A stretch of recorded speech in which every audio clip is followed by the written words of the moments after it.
Continuamos en las noticias N+, y como ya también es costumbre, tenemos la oportunidad de platicar con el químico Sergio Salazar, director ejecutivo de Grupo Lister, a quien saludo con muchísimo gusto en esta mañana. Químico, ¿cómo está? Muy buen día. Bien, gracias. Gracias, Paco. Buenos días y gracias por recibirme aquí en tu foro. Al contrario, gracias por estar con nosotros, Químico. Y bueno, platicando de diferentes temas, como lo hemos venido haciendo en los últimos meses o ya desde un buen tiempo. Hoy vamos a hablar sobre el VIH. Químico, Exactamente. la prueba del VIH. La prueba del VIH. Mira, el VIH, y esto es solo así rapidito, es pues nada más para que entendamos un poco la relevancia que esto sigue teniendo. Digo, a la fecha, pues ha cobrado la vida de más de 40 millones de personas, ¿verdad?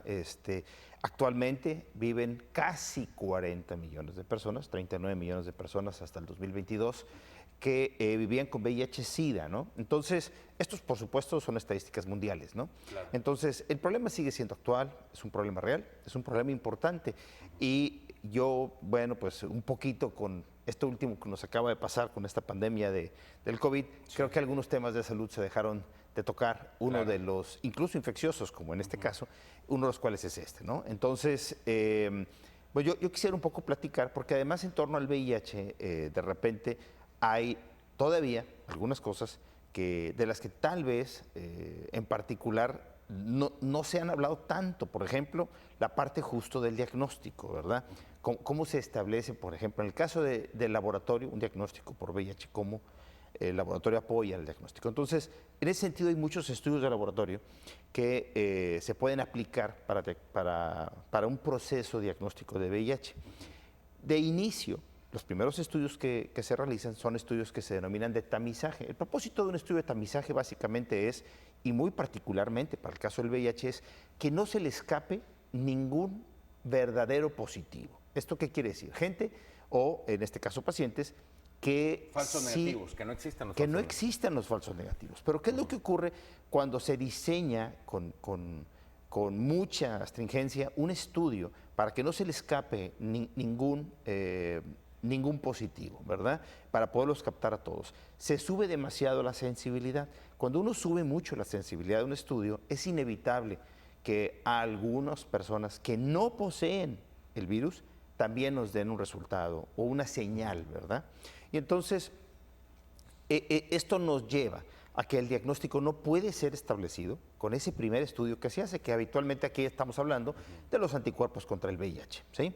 Que nosotros en el laboratorio tengamos una señal en el instrumento que está por encima de un punto de corte, se le llama, ¿verdad? Por encima de un valor, no quiere decir que a fuerza el paciente tenga VIH, aún no. Este es el primer filtro. Ese es el primer filtro. La idea ahí es descartar a todos los negativos, poder decirles que no lo tienen. Ahora, sí es importante decir lo siguiente. Hay un periodo de ventana. Si uno se infecta con el virus el día de hoy, de aquí a 3 meses es posible tener falsos negativos, ¿verdad? Eso es Claro. con una alta probabilidad. Aquí hay muchos detalles, pero el tiempo no nos va a alcanzar como para hablar de todos. En algunos casos son más de 3 meses, en algunos casos van a ser menos. En términos generales son 3 meses. Ahora, la prueba que nosotros hacemos en particular, además de anticuerpos IgG e IgM contra el virus de inmunodeficiencia humana, también detectamos un antígeno del virus, es decir, una proteína propia del virus, se llama P24. Esta proteína aparece ya en un estudio, la podemos detectar a partir de la segunda semana de infección, pero dura más o menos 2 semanas nada más, que la podemos detectar bien y después vuelve a caer su valor.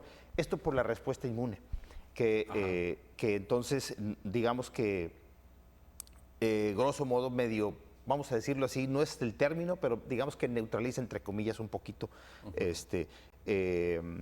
a la cantidad de virus que vamos a encontrar y por lo tanto va a negativizar P24. Entonces, agregarlo nos permite una ventanita dentro de la ventana, una ventanita chiquita de oportunidad también para detectarlo, si no por anticuerpos, al menos por P24. Bueno. Ya llevamos 2 checks. Ya llevamos 2 checks, ¿verdad? Ahora, el resultado en este caso, si digamos que excede la señal, nosotros estamos obligados a hacer un segundo estudio, que siempre lo hacemos, y en un reporte nosotros se darán cuenta que aparece siempre unas notas abajo, en donde viene el reporte de un segundo estudio también. que no es el mismo que se hizo, o sea, no es hacer 2 veces el mismo, sino es hacer una segunda metodología.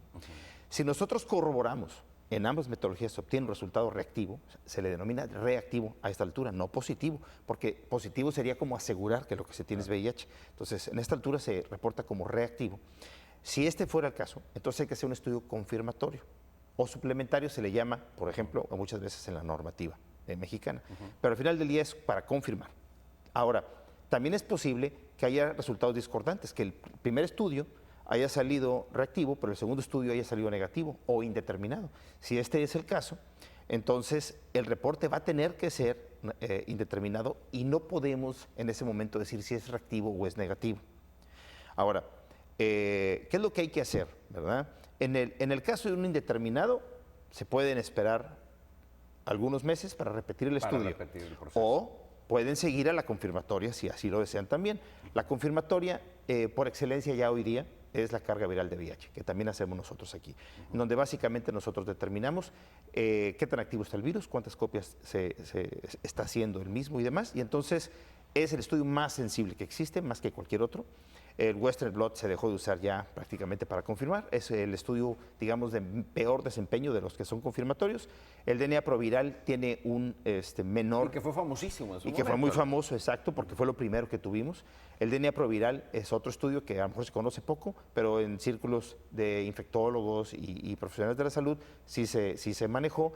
El DNA proviral tiene sus usos muy específicos, pero el ideal en términos generales es la carga viral. Ahora, ese también lo hacemos nosotros y digamos que hasta que no se obtiene un resultado por una confirmatoria es que el reporte aparecerá como positivo o ahora sí definitivamente negativo también, si es que no se confirma, porque decíamos habrá algunos pocos, pero algunos falsos reactivos, ¿no?